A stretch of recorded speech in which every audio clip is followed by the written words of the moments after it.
Oi, pessoal, tudo bem com vocês? Espero que esteja tudo bem.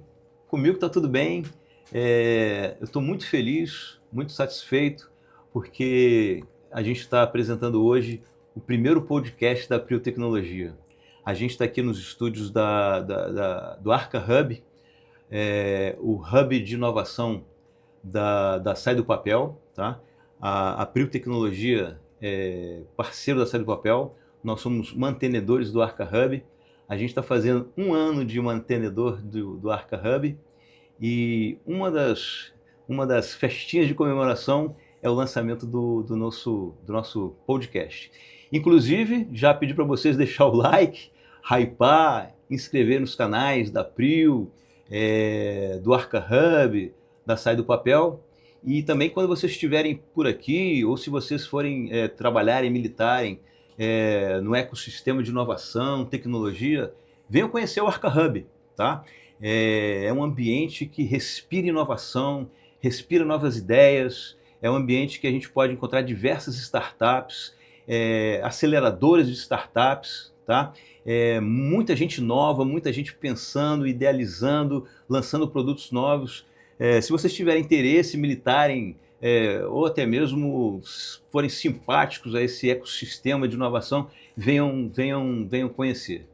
Hoje aqui eu estou falando com uma pessoa, um camaradaço, um queridaço nosso. Eu o conheci como cliente, mas posso dizer que hoje ele é um dos nossos amigos, né? É um cara que tem muita experiência na área dele. Eu o conheci na B3, mas na CETIP, né? Ele vai falar mais, eu vou perguntar sobre o histórico dele. Mas já trabalhou em diversas empresas, vou perguntar também a respeito dessas empresas que ele já trabalhou, e hoje ele é o CEO da Guru. A Guru é a primeira Spock brasileira. Vou perguntar para ele também o que é Spock. Tá? Eu estou aqui hoje com o Ícaro Demarque Araújo Leite. Ícaro, obrigado aí pela presença, cara. Prazerzaço ter você aqui. Tá? Eu que agradeço. Prazer é todo nosso. É um prazer, cara. Assim, você sabe que eu tenho um carinho por você, pelo Eduardo, pelo time da Prio aqui. A gente se conectou já faz alguns anos, né? Legal. Então tá aqui estreando o podcast, é uma honra, uma responsabilidade. Mas vamos lá, cara. Vamos conversar aqui. Acho que tem bastante coisa interessante pra gente bater papo. A recíproca é verdadeira. A gente já se encontrou em diversos eventos, né? Já, cara. Somos... Acho que eu já perdi as contas. O São Paulo Innovation Week vai acontecer mês que vem, né? Inclusive a Prio vai participar do São Paulo Innovation Week, tá? Mas já nos encontramos no Febraban Tech, em algum evento de seguros também, Insurtech. Insurtech, Rio Innovation Week aqui. O Rio Innovation Week você já esteve conosco, inclusive, se não me engano, apresentando um dos nossos debates, sendo um dos nossos convidados especiais debatedores. Eu acho que o segundo ano, o primeiro ano acho que foi no Jockey, não foi alguma coisa assim? Foi. O primeiro foi ano, pós-pandemia. Isso, o primeiro ano eu não participei. Mas depois, quando foi para o Porto, eu participei de todos, inclusive a convite de vocês palestrando lá no... Por uma ou por duas vezes, não me lembro. Não, acho que foram umas 3, 4. É mesmo? Não, foram várias vezes. Para você ver como você é um cara querido. Você tem posto cativo, né? Eu já fui algumas vezes já, cara. Acho que eu fui em todas as edições da segunda em diante. Legal. Para quem não sabe, a Sai do Papel é uma das sócias do Rio Innovation Week, da curadoria do Rio Innovation Week, tá? E a Prio, por ser parceiro da Sai do Papel e do Arca Hub, nós apresentamos alguns painéis de debate nesse grande evento. E o Ícaro, como a gente falou aqui, já esteve conosco dando prazer e nos ensinando muito em alguns desses painéis. Né? É super bacana, cara. Assim, eu acho que essa iniciativa, né, do Rio Innovation Week aqui é importante. A gente estava conversando antes de começar. Eu trabalhei aqui no Rio de Janeiro, fui diretor da SUSEP, então eu venho aqui para o Rio de Janeiro com uma certa frequência desde 2012, 2013, né? E é interessante que a gente vê uma evolução do ponto de vista de oportunidades no mercado atreladas à inovação, desenvolvimento de novas startups, novas tecnologias aqui no Rio, nesses últimos, 15 anos, né? 14, 15 anos. E eu acho que o Rio Innovation Week é um evento que eu adoro participar. Ó, bati aqui, vai sair um barulho Tem problema pra vocês, tá? Mas é um evento que eu adoro participar, porque ele mescla, né, várias linhas de negócio. Acho que tem várias discussões paralelas acontecendo. Você tem desde mercado financeiro, falando de tecnologia e telecomunicações, passando por terceiro setor, por exemplo, entre outros temas lá. E aí, assim, acho que com o pessoal do Sai de Papel, a Prio participando ali, tendência é só aumentar. E agora vai para São Paulo, né? Que você tá A gente vai participar do São Paulo Innovation Week e vamos ter alguns painéis lá. A gente né, vai estar presente no São Paulo Innovation Week. Mas não deixa também. de fazer no Rio, não, porque vir pra cá é bom demais. Eu pago IPTU no Rio, então vou participar do Innovation Week até enquanto tiver o evento. Não, maravilhoso. A gente tá aqui em Ipanema, né? Tipo, eu desci do aeroporto, vim pra cá, a cidade é maravilhosa, né? Você vem, o sol tá um dia bonito hoje no Rio de Janeiro, você vem aproveitando a vista, tá? É sempre um prazer estar aqui. Que bom. Você já começou a dar palhinha, você falou que morou no Rio de Janeiro, você trabalhou na SUSEP. Eu vou me permitir dar um passo atrás. Aonde nasceu o Ícaro? Aonde estudou o Ícaro? Aonde se formou? Conta um pouquinho dessa fase da sua vida aí. Boa. Bom, eu nasci no interior de São Paulo, em Americana, uma cidadezinha pequena, né? Não é muito grande, próxima de Campinas. Legal. A cidade que, assim, historicamente era do mercado de indústria têxtil. Então, meu pai, que é cearense, na verdade, veio para o Rio estudar e depois foi para lá trabalhar, né? Conheceu minha mãe e a gente nasceu depois, eu e meus irmãos, né? Então, eu estudei lá até os 17, 18 anos e, apesar de a gente vai falar muito de tecnologia aqui hoje, né? Apesar disso, eu sou advogado de formação. É mesmo? Legal. Então, quando eu estava na faculdade, eu fiz Direito, prestei vestibular para Direito, passei na Universidade de São Paulo, depois eu fui para São Paulo, logo na sequência, isso em 2002. Aí eu fiz o curso de graduação, fiz o mestrado, fiz o doutorado e até tenho eu tenho uma carreira acadêmica como professor lá no IBMEC São Paulo, né, que a gente já conversou sobre isso também. O Ícaro, além de tudo isso, ainda arruma tempo para dar aula no IBMEC. Exato. Não, e os meus alunos ainda hoje eu volto para São Paulo para gente... Tem aula hoje? Tem aula, tem mais do que aula, tem prova, né? Então, assim... Mas enfim, então eu tenho uma carreira acadêmica na área do direito, né? Eu dou aula de sociedade anônima lá com o pessoal e tal. Mas na época que eu estava na faculdade, terminando a faculdade, eu trabalhei no Banco do Brasil, na consultoria jurídica internacional do banco. E foi um período em que tinha muito concurso público, o Banco do Brasil fez, Caixa fez, tinha vários concursos públicos rolando no Brasil. E aí o pessoal me incentivou a entrar no banco, fazer o concurso e entrar no banco. Eu prestei o concurso, passei, passou um tempo eu entrei no banco. Só que lá é interessante que assim, né, eu já tinha terminado a faculdade, estava começando o mestrado, só que o banco todo mundo entra na mesma porta. Começa lá de baixo, né? E depois você vai galgando as suas oportunidades. Então eu entrei, o primeiro ano meu foi dentro de agência, coletinho amarelo, atendendo o pessoal na porta da instituição, né? E eu sempre brinco que, assim, cada um desses bloquinhos vão construindo a gente profissionalmente, né? Você deve ter essa história também. Inclusive, coincidentemente, o meu primeiro emprego foi em banco. Essa não é a única coincidência nossa, né, Demetrios? A data de nascimento. Somos de 24 de março. 24 de março. Eu, com alguns anos de antecedência. Alguns poucos anos de antecedência, né? Poucos a benevolência sua. Eu sou de 66. Bom, eu sou de 83. Olha aí. Quase 20. Quase 20. Mas é o que eu sempre falo, assim, acho que são bloquinhos, né? Então, eu comecei lá atendendo o pessoal. Eu tive algumas experiências, por exemplo, no mercado de crédito, no atendimento na ponta, olhando para a jornada, que elas me trazem insights super interessantes até hoje. Era o início ali do consignado, principalmente INSS, prefeituras, etc. Então, eu passei muito por isso ali no dia a dia com a agência, né? Legal. Foi ali também que eu comecei a conhecer um pouco sobre investimento, como é que funcionava, fui tirar minhas certificações para poder atender o pessoal. E também ali eu aprendi sobre seguros, consórcio. Então, de fato, é uma escola grande, né? Foi o seu alicerce. Exato. A primeira base ali, Sim, né? Para a gente bacana. começar a evoluir. Dali eu acabei sendo convocado naquela crise de 2008 para trabalhar na diretoria jurídica do banco. Legal. Então a gente foi trabalhar para tentar dar suporte para o ecossistema financeiro nacional, em função de 2 MPs lá que o governo Lula tinha emitido para segurar falta de liquidez no sistema financeiro e tal. Então, naquela época a gente trabalhou, por exemplo, nas operações de aquisição do BESC, da nossa Caixa, do Banco do Piauí, entre outras carteiras e assim por diante. E aí, quando o banco comprou a nossa Caixa, eu fui para a nossa Caixa. Eu fui para a nossa Caixa para fazer a integração. E lá, nesse processo, foi quando eu entrei, de fato, no mercado de seguros, né? Que é o mercado que eu opero até hoje. Sim. Que é justamente, tinha uma parceria muito forte da nossa Caixa com a Mafre. Essa parceria interessou muito ao Banco do Brasil. Legal. E daí de lá, depois da integração, eu fui trabalhar na Aliança do Brasil, que era do Banco do Brasil, e houve a criação aí na sequência do BB Seguridade, com todas as pernas para operar em vários ramos e tal.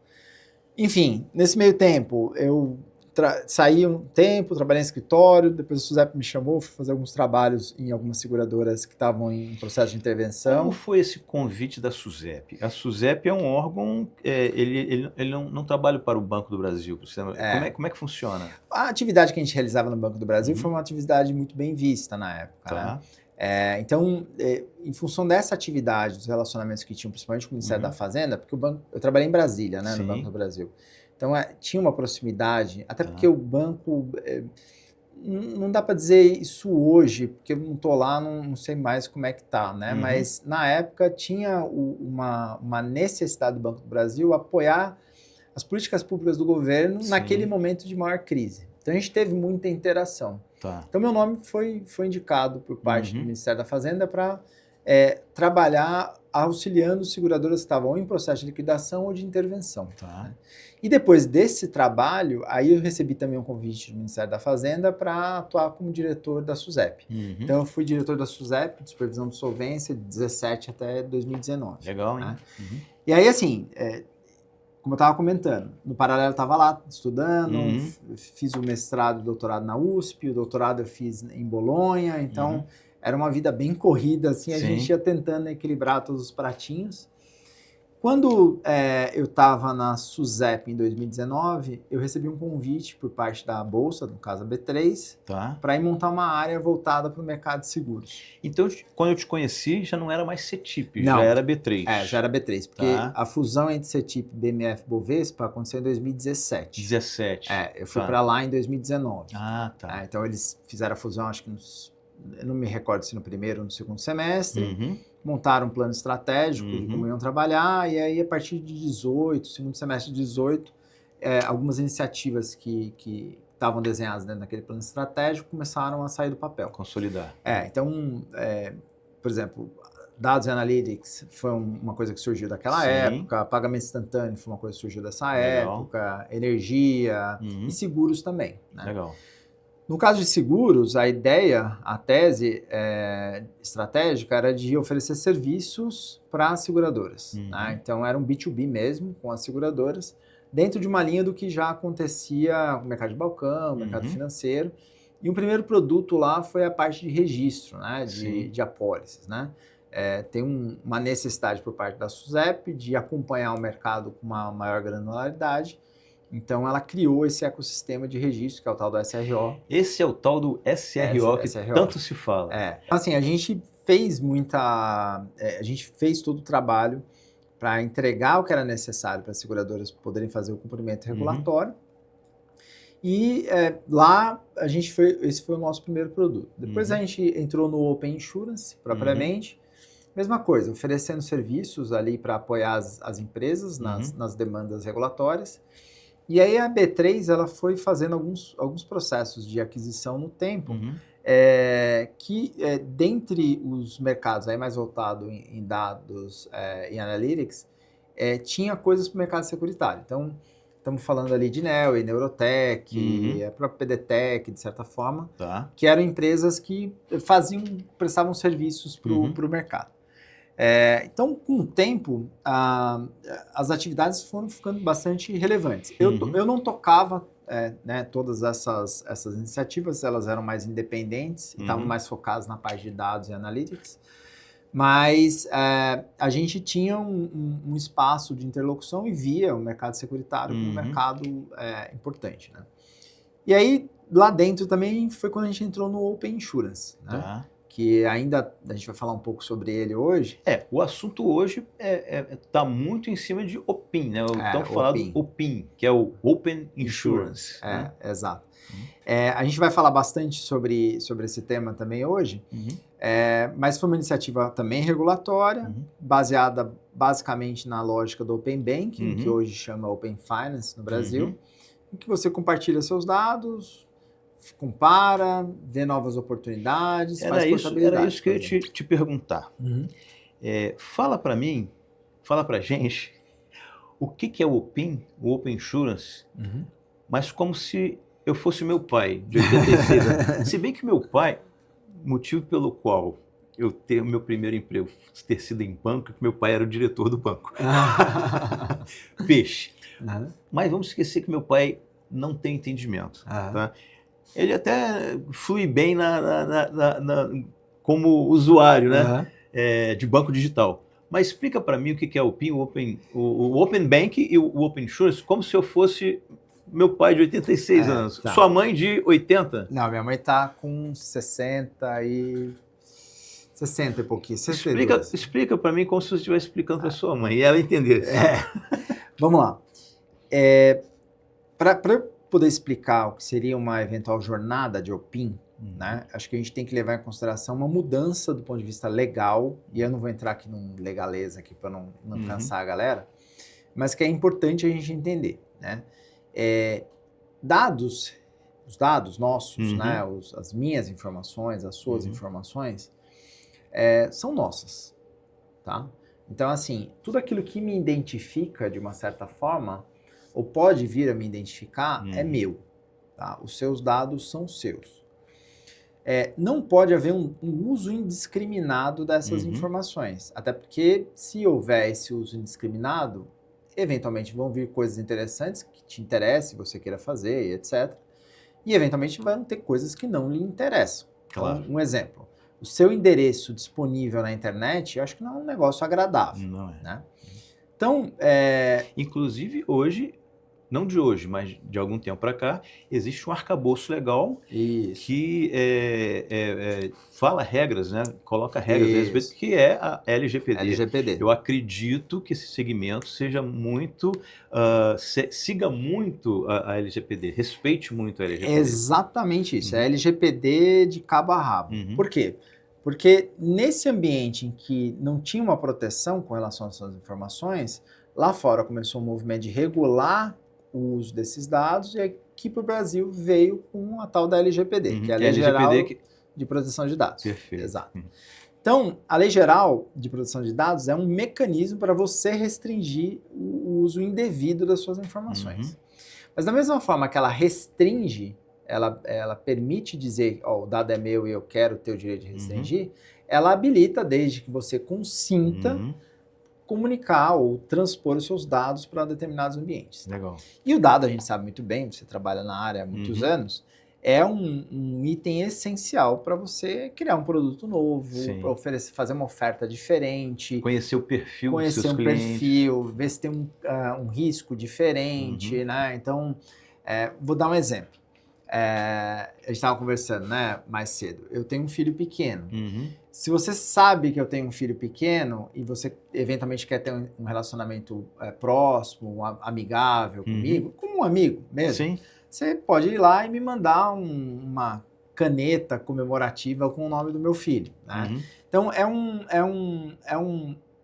um benefício que você vai me dar pela amizade, porque você teve acesso a uma informação. Só abrindo um flanco, um parênteses, eu agora, conhecendo que você contou do seu filho, eu ia mandar um violão para ele, né?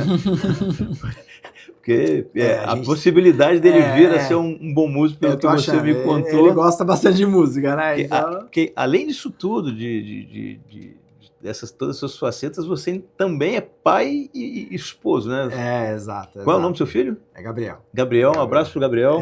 Tá? Sua esposa? É Bárbara. Um abraço pra dona Bárbara também. Estamos alugando aqui o paizão e o maridão aqui no Rio de Janeiro. Imagina.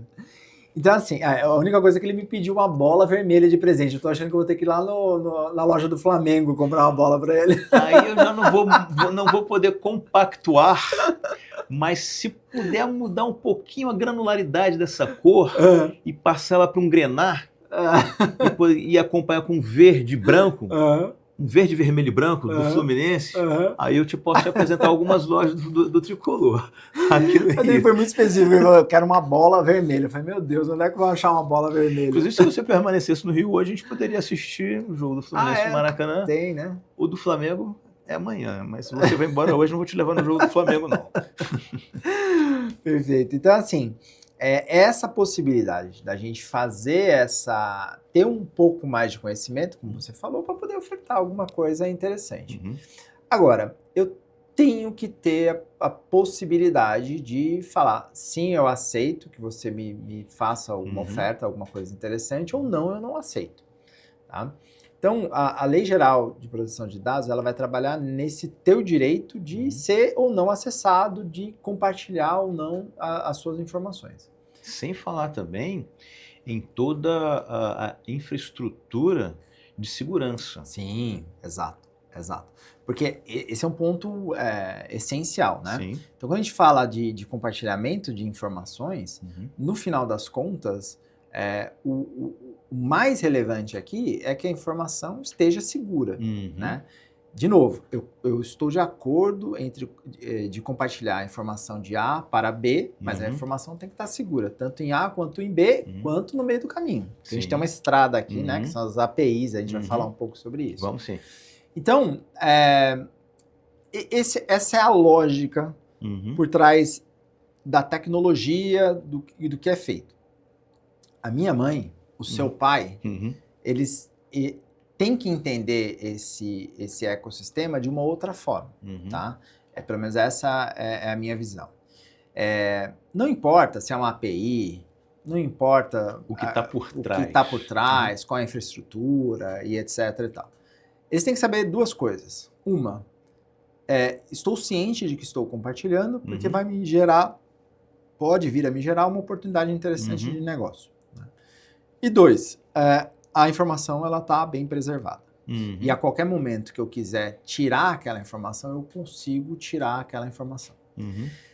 Demetrios, você é um pouco mais velho que eu só.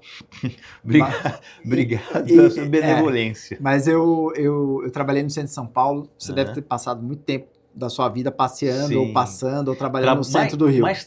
No centro do Rio e no centro de São Paulo também. Mais trabalhando que passeando. Você viu talvez algumas coisas que eu vi muito, mas talvez você tenha visto mais do que eu até. Lembra que o pessoal vendia CD com dados das pessoas? Sim. Então o cara vendia um CD com dados de médico, dados de dentistas, dados de economista. Como isso podia acontecer? Pois é. E o cara vendia numa banquinha na calçada. E você comprava e ali você ofertava um produto para algum cara, né?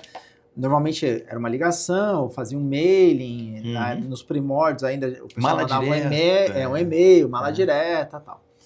Então assim, era bagunçado, né? A legislação vem nesse sentido para organizar.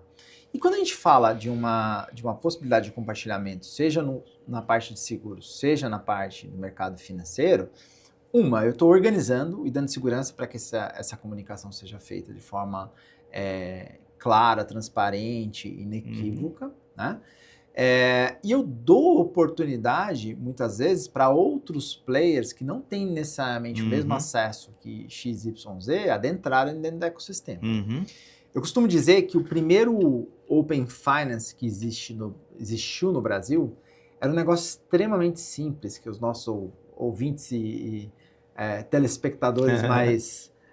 podcasters mais jovens talvez não tenham visto, mas uma folha de cheque.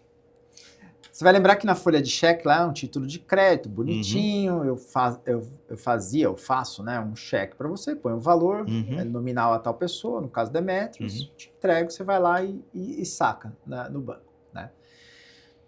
No cantinho embaixo, aquela folha de cheque discriminava o tempo de relacionamento meu com o banco. É verdade. Então, falava lá, cliente do Banco X desde 2001. Né?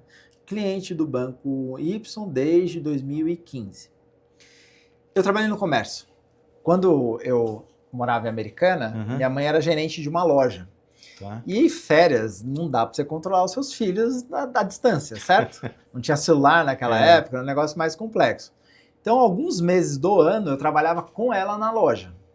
E eu ficava no caixa, recebendo os pagamentos. Então, eu aprendi a mexer com cartão, com você cheque. Já reparava nos detalhes do cheque? E o cheque, essa é uma orientação da minha mãe. Olha só. A minha mãe falava assim, se o cheque for de uma conta que está lá constando, que é cliente desde muito recente, você me chama, porque é melhor a gente fazer uma segunda perna de verificação, porque pode ser um cheque frio. Tá. Eu falava, tá, beleza.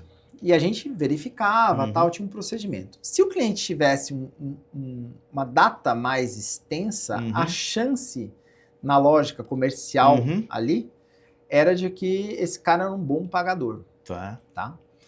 Agora veja, se aquele cara estava na instituição A e por qualquer motivo ele precisasse abrir uma conta na instituição B, durante muito tempo, o fato dele ter um histórico aqui, muito positivo, não era derrubado para cá. Se perdia, né? Se perdia. Né? Olha que interessante. E o que isso na prática gerava? Na prática gerava o seguinte, se por algum motivo eu precisasse abrir uma outra conta, eu tinha que construir um belíssimo histórico, ou para ter acesso a produtos daquela instituição financeira, ou então para o comércio entender que eu era um bom pagador. A interpretação do comerciante que fizesse a análise que sua mãe fazia, né? Exato. Poderia não estar tão correta em função dessa perda de informação, de fidelidade do banco, né? E aí tem um fato histórico extremamente interessante que num determinado momento o Banco Central falou assim, cara, isso é injusto. É verdade. Porque a pessoa, ela é cliente bancária desde 1980. Se ela precisar abrir uma outra conta, ela é cliente bancária, não necessariamente daquele banco, mas ela é uma pessoa que está no ecossistema financeiro há muito tempo. E aí houve uma mudança normativa em que obrigava, se você abrisse uma outra conta, que a instituição anterior repassasse o tempo de período como cliente. Então eu abri uma conta no banco B e eu puxava, olha, eu sou cliente bancário desde 1980. Desse banco, podia ser pouco tempo, mas bancário desde 1980. Muito bom. E essa era uma sinalização interessante para quem estava no comércio lá na ponta. Sim. Entendeu? Por que eu falo dessa historinha? Que ela é o primórdio do Open Finance. Entendi, muito bem, muito bem explicado. Meu pai entenderia. Ela é o primórdio do Open Finance, porque tem várias oportunidades aqui no Open Finance, mas uma das grandes oportunidades do Open Finance é dar a possibilidade para que, se eu tiver numa outra instituição, eu também ter o mesmo tipo de acesso que eu tive a partir do momento em que eu criei um relacionamento, um histórico muito longo. E por que se olha para isso aqui? Porque existe uma política pública, não só no Brasil, que inclusive começou no Reino Unido, de dar maior competição. Né? E é importante. É importante ter grandes instituições que são incumbentes há bastante tempo, são relevantes, porque elas dão uma maior sustentabilidade, especialmente em momentos de crise. Eu sei porque eu trabalhei em uma com esse perfil. Mas é importante você ter o pessoal que está entrando agora para desafiar e criar coisas novas. Né? Usar novas tecnologias, apresentar o produto de uma forma diferente. Né?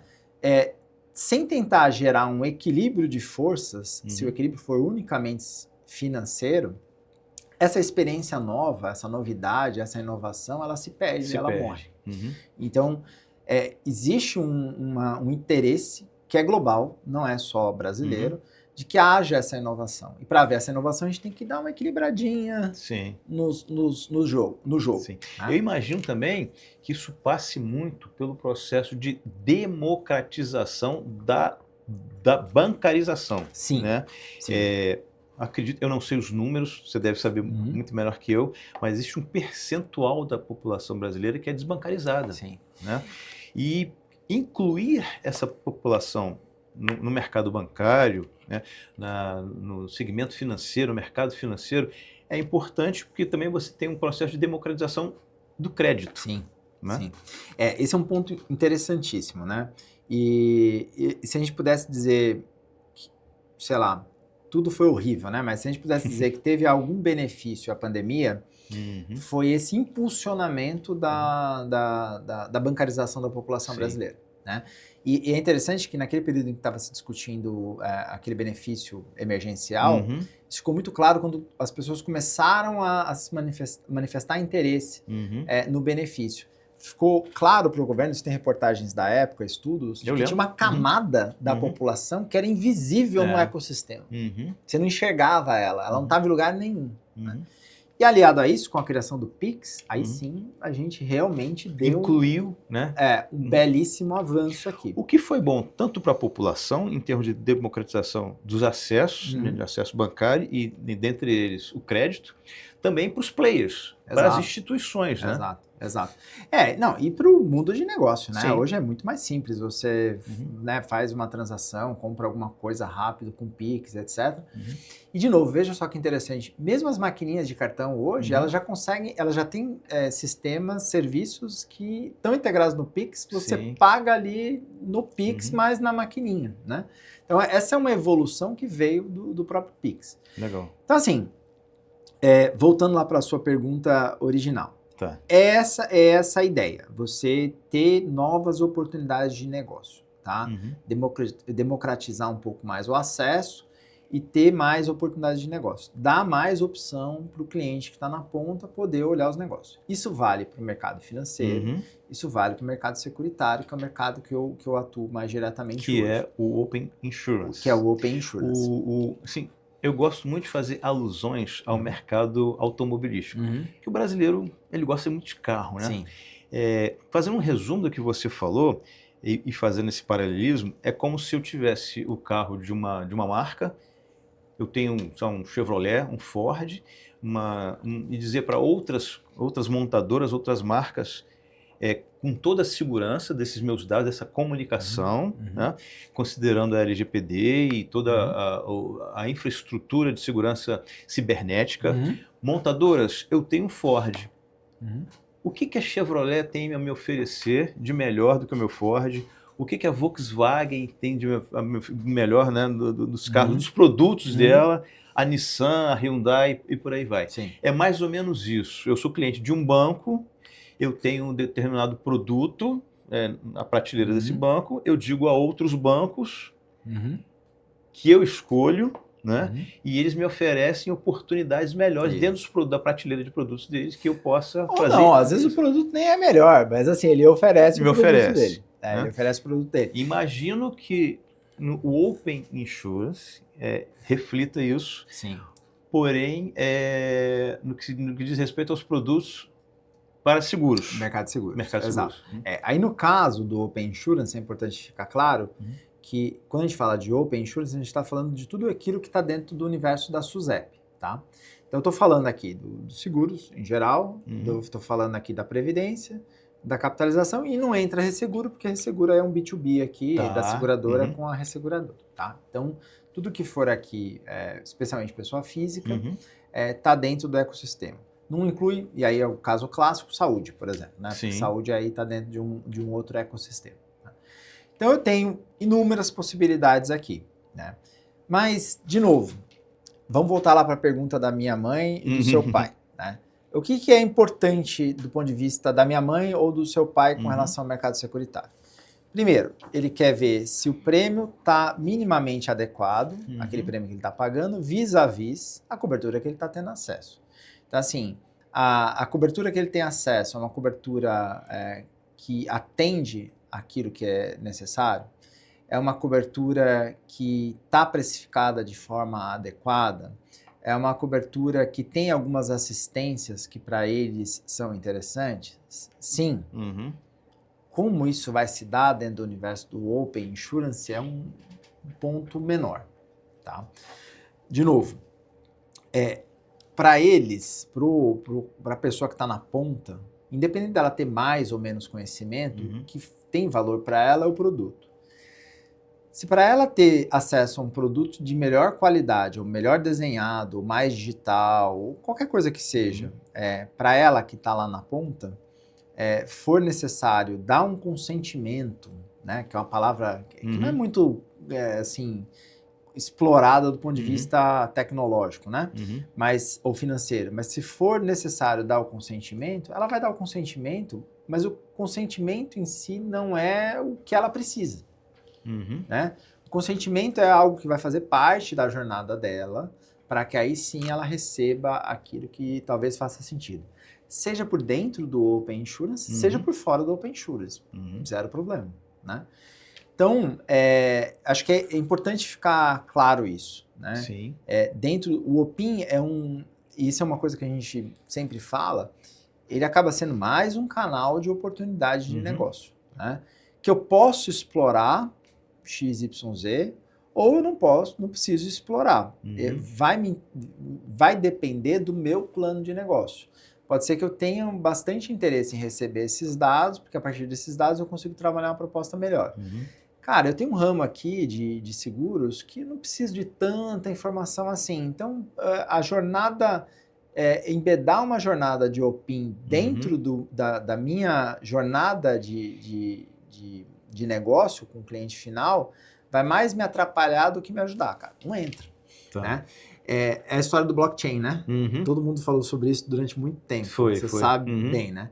E aí tem os puristas do blockchain que a todo custo tentam aportar a tecnologia num problema. Então, assim, é sempre a procura do problema antes de... assim, procura-se o problema já levando a solução do blockchain. Não, tem que ser por aqui. Quando, na verdade, é o seguinte, às vezes aquele problema se resolve com uma coisa muito mais simples, uma API, uma orquestração, uma coisa muito mais tranquila de se fazer, né? Então, aqui é a mesma lógica, entendeu? O Opin, ele não é um negócio por si só. Ele pode ser algo que te ajuda ou que não te ajuda, né? E ele tem algumas vantagens que são super interessantes aqui, que é o fato de você estar dentro do ecossistema, tem um nível de segurança que está garantido por todo o ecossistema e assim por diante. Mas, no final das contas, seu pai, sua mãe estão satisfeitos, receberam uma proposta que faz sentido? Recebeu? Beleza. Então, fechar o negócio e sair com a vida, entendeu? Legal. E aí você fez essa atuação que você nos contou, né, na B3, e como é que você chegou na Guru? Boa. E aí, me fala um pouquinho a respeito da Guru. A Guru é a primeira Spock, ou o primeiro Spock, primeira Spock brasileira. Ícaro, o que é uma Spock? Boa. Spock, né? É o personagem da Jornada nas Estrelas. Aquele orelhudo. Não, vamos lá. Quando o Open Insurance é criado dentro do ecossistema da SUSEP, o foco inicial acabou sendo muito nas seguradoras, né? Mas a gente sabe que a seguradora, ela basicamente tem duas grandes missões de vida. Ela vai fazer subscrição de risco, ela vai pagar sinistro. Basicamente é isso. E todo o entorno vai estar em cima dessas duas atividades principais que ela realiza. Nem a comercialização, na prática, ela faz. Quem faz a comercialização são os próprios corretores, né? Mas óbvio que ela detém as informações suas e minhas quando a gente fecha um contrato de seguro lá. É por isso que a seguradora está dentro do ecossistema, porque se eu, Ícaro, quiser mandar o dado da seguradora A para a seguradora B, eu tenho que dar o comando para a seguradora A mandar para a seguradora B. E beleza, tá tudo certo. Tá? Então a SUSEP começa, num primeiro momento, olhando para as seguradoras e cria a chamada Sociedade Iniciadora de Serviços de Seguro. Acho que era esse o nome. Que é a tal da CIS. Que era a tal da CIS. Né? Inclusive, todo esse planejamento, todo esse projeto é muito baseado no Open Insurance inglês. Isso. Por isso, esse olhar para primeiramente para seguradoras. Isso. Né? Agora, vejam, a CIS, ela era um sujeito, uma sociedade sui generis, que não estava debaixo do arcabouço legal securitário brasileiro. Por quê? Porque ela nem era uma corretora, nem era uma seguradora. O que ela era? Um bicho de 7 cabeças? Ficava ali no meio. Ficava ali no meio. Então, passado pouco tempo, a SUSEP falou, não, realmente precisamos fazer um ajuste aqui. Então, ela mudou a nomenclatura da CIS e incluiu de forma expressa a oportunidade para o corretor ser uma CIS, que na verdade mudou de nome, a gente vai falar já, ou uma ITP, que é uma iniciadora de transação de pagamento, ou até mesmo o que a gente chama de uma SPOC pura, que é aquela que opera só como SPOC. Tá? E a SUSEP muda a nomenclatura, então ela passa a ser uma sociedade processadora de ordem do cliente. Tá? Que é a SPOC. Que é a SPOC, tá? O que é a SPOC? SPOC pura, digamos assim. É eu trabalhar os seus dados e é uma sociedade processadora de ordem. Do cliente. E eu dar ordem para pontas, por exemplo, seguradora, seja para receber ou mandar dado, e a partir dali iniciar, por exemplo, alguns serviços. Então, em tese, a SPOC teria a capacidade, na fase 3, a gente vai falar sobre isso daqui a pouco, de demandar em nome do cliente para a seguradora emitir lá a pólice. Tá. Isso é o que um corretor faz, né? Sim. Então é por isso que o corretor também está dentro do ecossistema. Tá? Legal. A gente, como Guru, nós somos uma corretora de seguros habilitada a operar no Open Insurance. Consequentemente, a gente é uma SPOC. Essa habilitação, eu queria que você falasse um pouquinho sobre isso. É uma certificação dada pela SUSEP. Imagino eu que não seja algo tão trivial, em função de todo um background de tecnologia, de segurança, principalmente, de compliance, para que ela possa se colocar no mercado como uma SPOC. Sim. Você pode falar um pouquinho mais a respeito disso? Então vamos lá. Todos os players do ecossistema securitário, de alguma forma, passam por dentro da SUSEP. Né? Então, por exemplo, se eu quiser montar uma seguradora, eu tenho um processo de autorização. Né? Tá. Vamos dar uma breve introdução aqui do ponto de vista de sociedades anônimas, é o que a gente chama de capital autorizado. Eu posso montar uma seguradora? Não, eu monto uma sociedade anônima que vai demandar uma autorização para que, se tiver ok na ponta da autarquia, no caso da SUSEP, eu possa operar como seguradora. E aí tem uma série de requisitos lá, seja requisitos de governança, requisitos de capital, tem uma série de requisitos que você tem que seguir para poder conseguir essa autorização. É caro.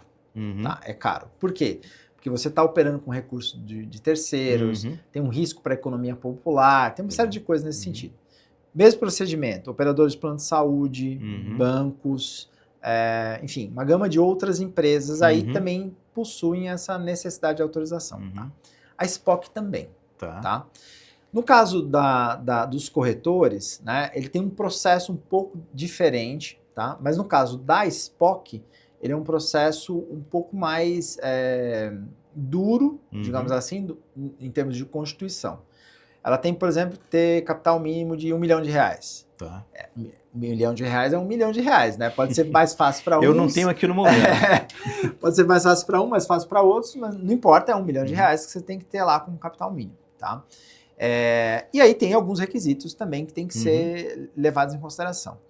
Por que a SPOC ela tem um nível de governança exigido em lei diferente, por exemplo, do cara que abre uma corretora pessoa jurídica? Porque ela tem a capacidade ou a habilitação de estar dentro do ecossistema do Open Insurance, trafegando informação. Dados. Que é um ponto nevrálgico que a gente tinha falado anteriormente. Exato. Então, para ela poder se habilitar, a SUSEP levanta a mão e fala, amigo, legal, você quer participar? Só que, cara, aqui a régua é um pouco mais alta. Né? Assim como, se eu quiser virar uma seguradora, a régua vai ser mais alta. Se eu quiser virar uma resseguradora, a régua vai ser mais alta. Né? Então, a régua ela é mais alta para trazer mais seriedade para o negócio, para trazer mais governança, para trazer mais segurança. E se por acaso der algum problema, para eu ter capacidade de também fazer frente aos problemas que porventura venham a dar. Legal. Tá?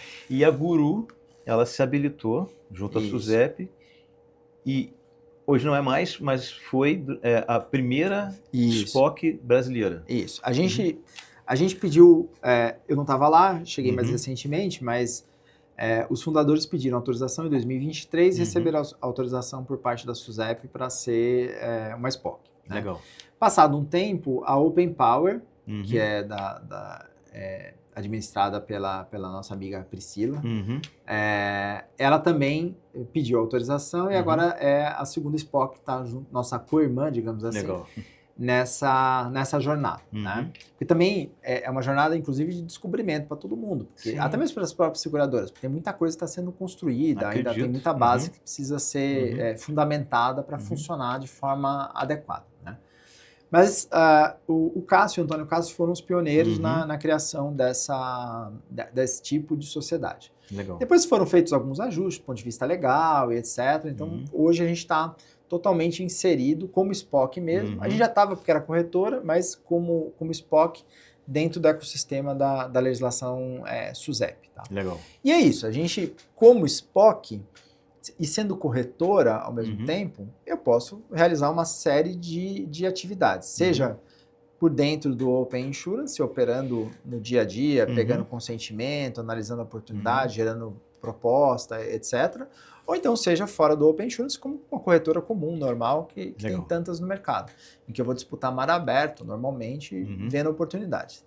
Se tiver aqui, por exemplo, no mar aberto, alguma coisa que faça sentido eu capturar em termos de dados daquela pessoa física com quem eu estou negociando, dentro do ecossistema do Open Insurance, eu posso fazer. Né? É óbvio que ela vai ter que dar o consentimento dentro da plataforma, tem uma jornadinha, deu o consentimento. Aqueles dados eles podem ser bastante relevantes, e geralmente são, para que a gente possa fazer uma boa proposta de negócio para a pessoa que está na ponta. Né?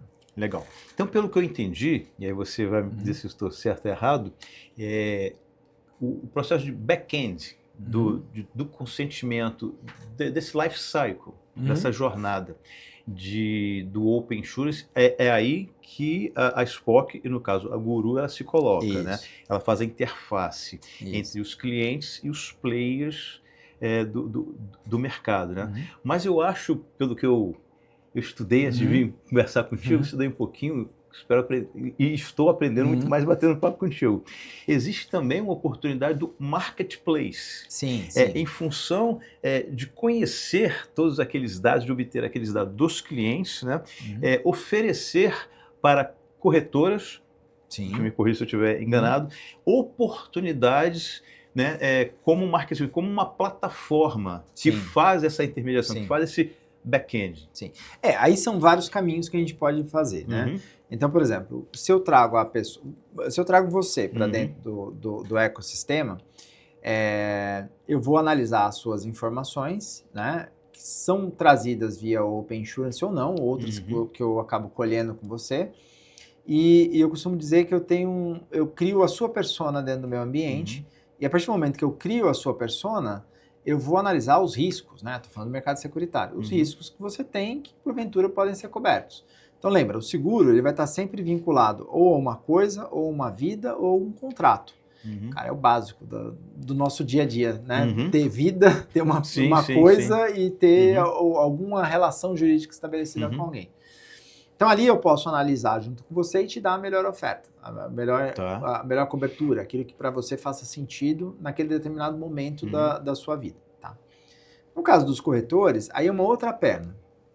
A gente aqui tem a possibilidade, tem a capacidade de também ajudar os corretores a adentrarem dentro do ecossistema, né?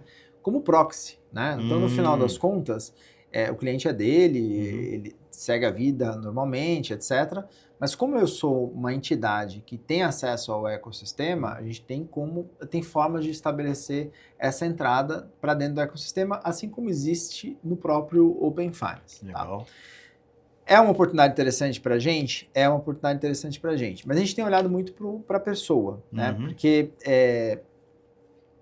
entender melhor a jornada, entender melhor aquele meu cliente que está na ponta, sendo extremamente digital e agora com o avanço da inteligência artificial, eu consigo gerar muita coisa interessante. Legal. Eu estou no mercado há muitos anos, o que a gente sempre ouve não, o mato ainda é muito alto, tem muita oportunidade, dá para crescer muito. E de fato, quando você olha os números SUSEP das seguradoras, ele é crescendo quase reloginho. Sim, né? Imagino. Então isso de fato indica que a gente ainda tem muito espaço para crescer. Né? A própria CNSEG tem estudos aí de que tem algumas metas e estudos bastante relevantes de serem atingidas nos próximos anos. Então, tendo essa situação e a gente podendo trabalhar uma jornada mais digital e usar as ferramentas que estão à disposição da gente, eu ganho produtividade, eu aumento oportunidade, eu gero mais negócio. Essa é a linha do que a gente imagina que é interessante. Seja aliando o ecossistema do OPIN, seja a gente fazendo negócio, como a gente também tem feito hoje em dia. Legal. O que eu acredito que vem acontecer com o Open Insurance é a mesma coisa que aconteceu com o Open Bank na questão da democratização da bancarização. Haverá uma democratização da securitização, né? Que até então o brasileiro não tinha na mesa dele, né, o prato seguro. Ele deixava mais para, né, ou nem pensava, né? Mas acredito que seja um movimento, talvez até involuntário, vir também o processo de democratização da securitização. Sem dúvida. Eu estava conversando com algumas pessoas esses dias e a gente também tem que levar em consideração nossa cultura é um pouco diferente. Sim. A nossa formação como Estado é um pouco diferente. A nossa Constituição é diferente. Sim. E pode parecer que não, mas tudo isso influencia, inclusive, no mercado securitário. Tá? Por quê? Porque vamos fazer uma comparação com a cultura americana, especificamente.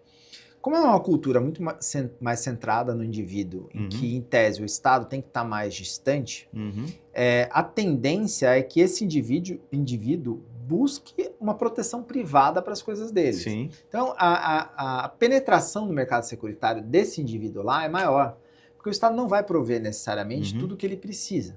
Então, consequentemente, ele vai acessar alguns mercados para poder se proteger de alguns riscos que ele tem. Ele vai atrás das coberturas. E a gente tem um modelo brasileiro que ele é um modelo em que a gente tem uma proteção maior do que a americana. Exemplo clássico, a gente tem um sistema único de saúde SUS, que de algum jeito ou de outro, né, protege. Né? Eles não têm lá. Lá você é altamente dependente de uma instituição privada para dar essa cobertura que eu comentei aqui. Mas não é só o SUS, a gente tem algumas outras coisas que de certa forma protegem o cidadão brasileiro. Qual é o modelo certo ou errado, Demetrio? Não tem. São modelos, são formações de sociedades, civilizações que foram sendo construídos ao longo do tempo. Esse modelo aqui, não necessariamente, ele é muito indutor do seguro privado que tem nesse modelo aqui. Então, ele, do ponto de vista, talvez, do seguro, ele é um pouco desvantajoso, assim como esse aqui vai ser desvantajoso com relação a algumas outras coisas. Em alguns outros aspectos. Mas, ao mesmo tempo, as pessoas entendem que não dá só para depender daquilo que está disponível, né? Ou aquilo que o Estado provê.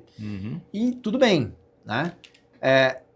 Com isso, a gente começa a ter um aumento cada vez mais gradual de oportunidades de cobertura, de você tentando mitigar esses riscos.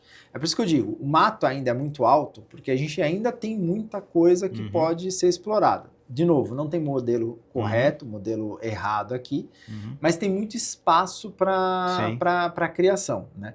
E aí vai demandar muito também de como a gente cria, né? Como a gente faz uma jornada diferente, como a gente trabalha aquele cliente na ponta, como a gente demonstra para ele que se ele fizer o seguro XYZ, o produto de capitalização, de previdência e tal, ele vai ter uma vantagem em detrimento de outros modelos que a gente tem aí. Né? Legal, legal. E o bacana é que tudo isso baseado em tecnologia, né, cara? Exato. E aí, seguindo essa linha, queria conversar contigo também, te perguntar, você até já falou um pouquinho a respeito de IA, né?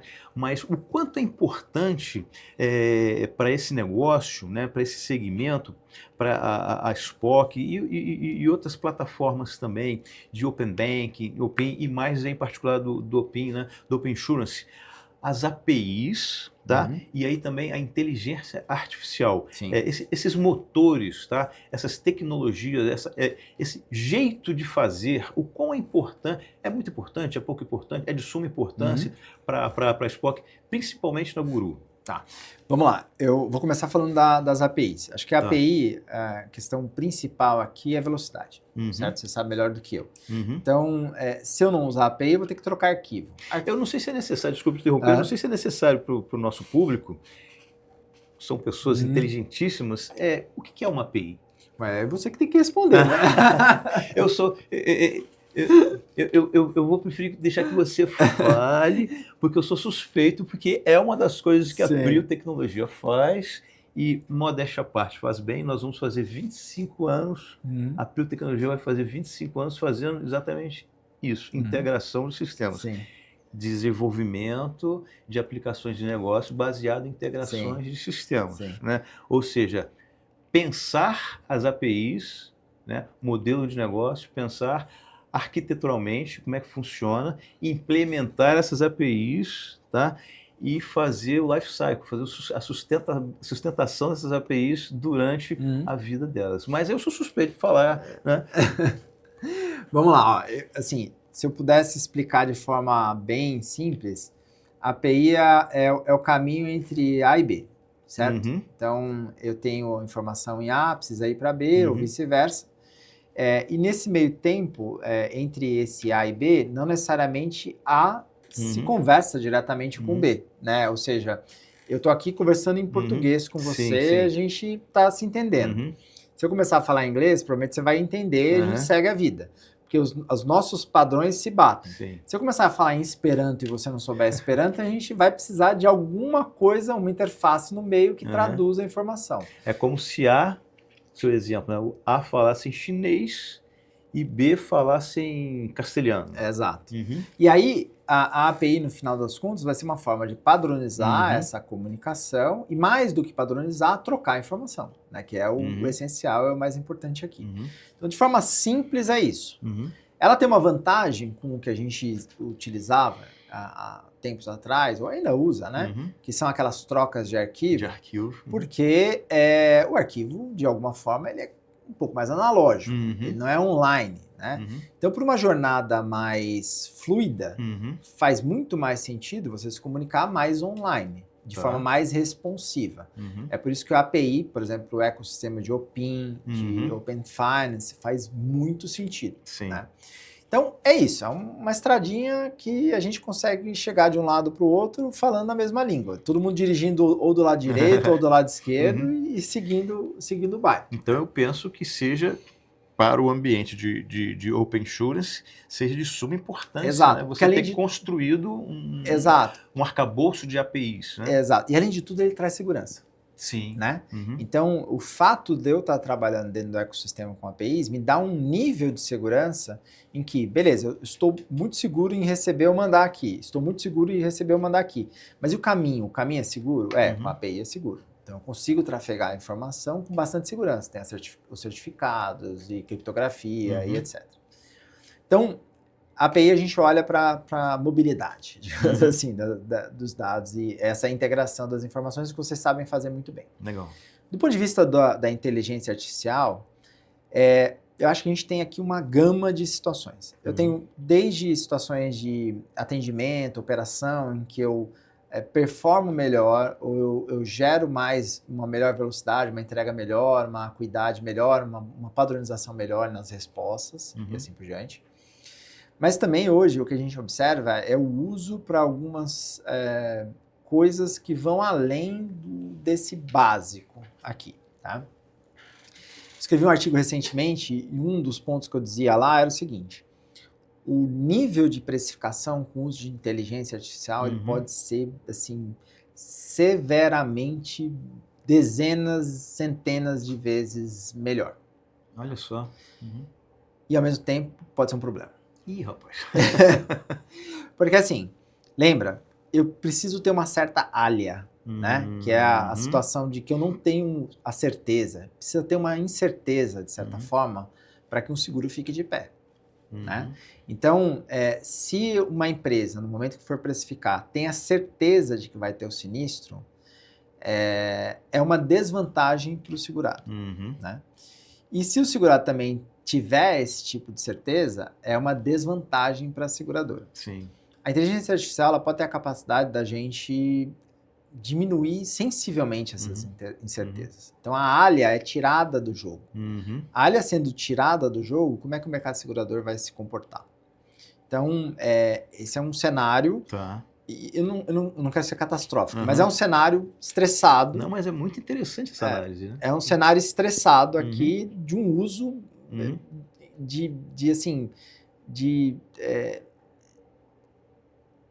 sumiço, digamos assim, ou de ausência de risco. Do risco. No limite. Porque eu tenho uma análise feita pela máquina muito acurada. Tá? E ao mesmo tempo, eu vou ter a possibilidade de usar a inteligência artificial, e aí eu acho que pra gente é super interessante aqui, eu batendo no microfone de novo, que é olhar pro Demetrius e dar para ele as melhores opções possíveis. Conjugar as melhores coberturas, distribuir as melhores assistências, levando em conta a vida do Demetrius. Entendeu? Então, meu filho tem 2 anos e meio. Em algum momento, ele vai para a escola, depois ele vai para a faculdade. Pode ser que não seja tão linear assim, né? Vai que ele vira músico, aí ele vai montar uma aí banda. Aí ele vai ter que estudar mais ainda. Mas aí ele não vai fazer faculdade necessariamente, né? Vai fazer vai montar uma banda, vai estar numa situação melhor do que Verdade, nossa. Vai participar de um podcast lá fora. Eu fiz doutorado, ele vai falar assim, papai, por que você fez doutorado? Entendeu? Eu tô numa situação melhor que a sua. Ao invés do Rio Innovation Week, ele vai se apresentar no Rock in Rio. No Coachella, né? No Coachella, mais ainda. Aí, então assim, a gente tem essa situação de informação que é bastante relevante, né?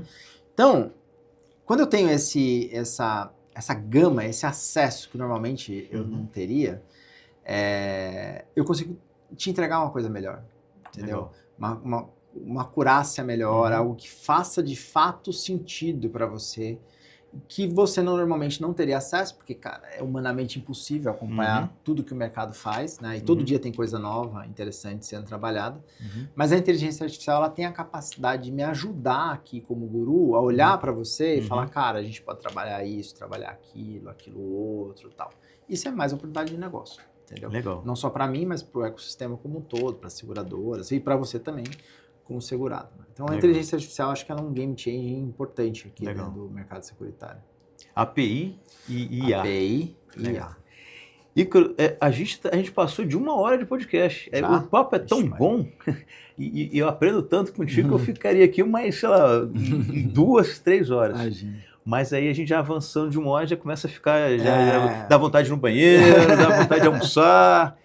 Mas a gente tem. Eu queria conversar contigo sobre mais coisas, por exemplo, integrações, né? Interoperabilidade, principalmente com Open Finance, Open Insurance, Open Finance, e agora também a gente está vislumbrando o futuro, o Open Invest, né? Como essas coisas se conversam. Mas eu vou te fazer um convite. Vamos deixar isso para um outro episódio. Pronto, vai ser assim um prazer. Eu já deixo um gostinho na boca dos nossos espectadores, né, para receber você aqui de volta. Não sei se faz sentido essas perguntas que eu estou te fazendo, mas a gente já abre a porta aí para que você possa nos visitar aqui novamente e falar sobre, e também sobre os seus desafios, com certeza, né, nesse mercado que eu achei assim sensacional, é muita novidade, né? Apesar de um pouco técnico, mas eu acho que as pessoas tiveram, inclusive com você falando dessa forma bem didática, né? Você é professor, né? Nos fez aprender muito. Tá? Quero deixar uma mensagem para o pessoal dar o like, novamente, é importante, dar o like, hypar, se inscrever no nosso canal, seguir o Ícaro, seguir o Demetrius, a Sai do Papel, o Arca Hub, a Prio Tecnologia nas nossas redes sociais e te agradecer, tá? Novamente, passar a palavra a você, a nossa mensagem final. Demetrius, assim, vocês da Prio são muito parceiros meus, eu adoro estar perto de vocês, assim, eu aprendo bastante, né? Então, assim, queria agradecer imensamente o convite para participar, fico à disposição para a gente conversar, estou à disposição aí de todo mundo também no LinkedIn, pode ir lá me seguir, Ícaro Demarque Araújo Leite, a gente se conecta lá, manda mensagem, vai ser um prazer trocar experiência, ideia, a gente está super aberto lá na Guru, para poder fazer novos negócios. E sigam a Guru também. A gente está no Instagram, está no LinkedIn. Siga a Guru. Guru Spock. Legal. Pode entrar lá e a gente está lá semanalmente colocando material, conteúdo para dividir o que a gente anda fazendo por aí. Muito bacana. Viu? Valeu, Ícaro. Obrigadão, cara. Um abraço. Obrigado. Valeu.